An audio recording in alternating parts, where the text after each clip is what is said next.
আজকে আমি চলে এসেছিলাম একটা ফেমাস দোকানের অমৃতি কেনার জন্য। অমৃতিটা যেভাবে ভাজা হচ্ছে আর এই দোকানের যা ভিড়, সে আর বলে বোঝাবার মতন নয়। যাই হোক, তোমাদেরকে অ্যাড্রেসটা দেওয়ার জন্যই আমি আরও এই ব্লগটা স্টার্ট করলাম।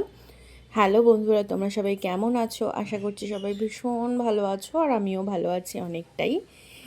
তো ভালো মন্দ নিয়েই তো জীবন, তো কিছু করার নেই।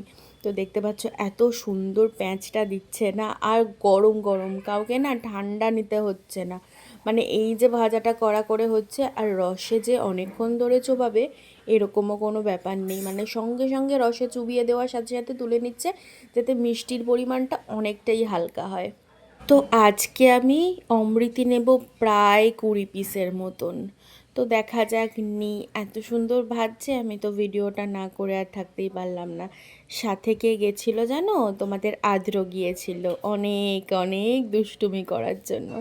তো যাই হোক, এই দোকানটা হচ্ছে 1 নম্বর এয়ারপোর্ট গেটের যে চৌমাথাটা রয়েছে না, ঠিক চৌমাথার পাশে দেখবে তোমরা অনেক পরপর যে কেক শপগুলো রয়েছে, মিয়মোর বলো, বা এই দেখো আমি তোমাদেরকে ঠিক জায়গাটা দেখাতে পাচ্ছি, মিয়মোর বলো বা আরও অনেক কেক শপ রয়েছে। এটা ঠিক একদম একদম মানে এয়ারপোর্ট গেটের ঠিক মানে একদম চৌমাথার সামনেটাই রয়েছে।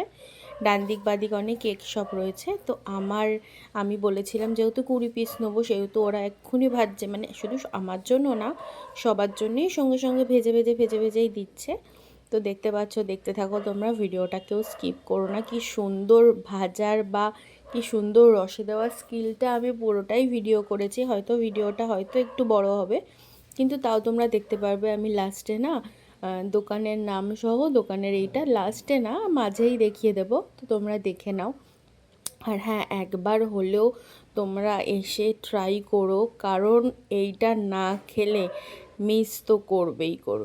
যাই হোক, যারা জিলিপি ভালোবাসো, জিলিপির দোকান না, এই দেখো এটা হচ্ছে দোকানের নাম, দেখতে পাচ্ছ? তো তোমরা ওই দেখো পাশেই মন জিনিস রয়েছে, পাশে আরও একটা দিদা না পাটিসাপটা ভাজছিল। দিদাটাকে পাটিসাপটা ভাজতে দেখে আমার যে কী ভালো লাগছিল। মানে ওই যে বয়স্ক মানুষের হাতের যে মানে একটা মানে ভালোবাসার সাথে বা একটা একটা আদরের ছোঁয়া দিয়ে যেই পাটিসাপটাগুলো করে না, এগুলো হচ্ছে মানে খুব অ্যান্টিক আর কি জিনিস।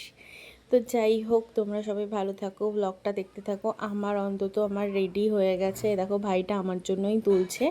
তোলা হয়ে গেলে তারপরে আমাকে দিয়ে দেবে।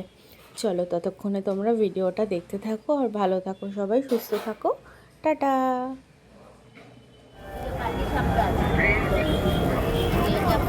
চলো বাবা।